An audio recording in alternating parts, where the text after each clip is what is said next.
Our final storyteller tonight. Let's hear it for Paul. Paul, everybody.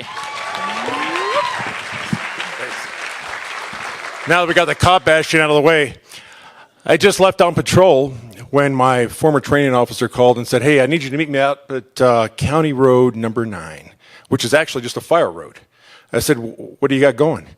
He said, just meet me up here. I got to show you something. So I drove on up there.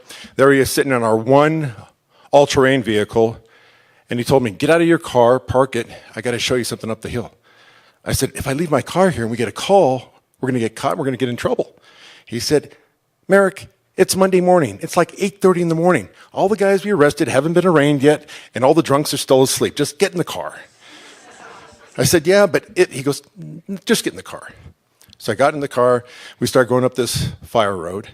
And about halfway up the road, he just turns off into this canyon and starts driving down, then driving up. I said, how long is this going to take? He said, oh, we'll be up there in a few minutes. I said, but if we get a call, he goes, will you please relax?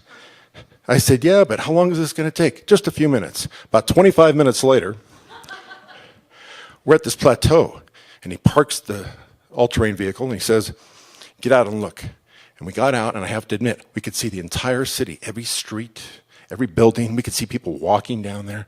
And it would, this is in the old days. We didn't have a helicopter. We didn't have GPS. This would be a great way to watch the city. I said, this is cool. Can we please go back now? Because if we get a call, and he said, will you relax?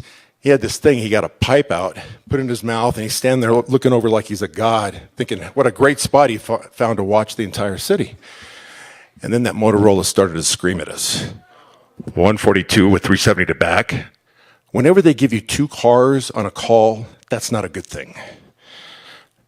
Go ahead. 142 with 370 back. Silent alarm at the Bank of America on Palm Canyon Drive. Handle code 2, which means lights, no siren, get there really fast. I look at him, the pipe falls out of his mouth, and we jump in the car, and now we're racing back down through this canyon onto the fire road. All the time yelling at each other. I told you we're going to get a call. He goes, it's Monday morning and this never happens. Don't worry about it. I go, what are you going to do? So all of a sudden the dispatch is calling, where are we? Because we should be there within like a minute and a half, and it's already like 6 minutes. 142 status. Yeah, we're en route. Would you advise management that we're going to be circulating the area looking for suspects? Can you get some more information for us, please? Then he takes the mic from me and says, yeah, 370, that's affirmative. We'll be circulating the area because they can't tell that we're in one car, okay? It's not cell phones, it's not computers, it's just one Motorola radio. And we're switching that microphone back and forth to each other. 10-4, hey, what does that look like over there? Yeah, it looks pretty good. What does that look like? I'll go hit the other side and you come back around and we'll see what we can do. Okay, sounds good. We're racing, so fast. I'm hitting my head on the side of the car because he's bouncing this thing all over the place. Finally, we hit the fire road, and now we're really moving. And one thing about working with your training officers, when things really go bad, there's no more talking. You know exactly what the other guy's going to do. And all of a sudden, that vehicle just started sliding sideways.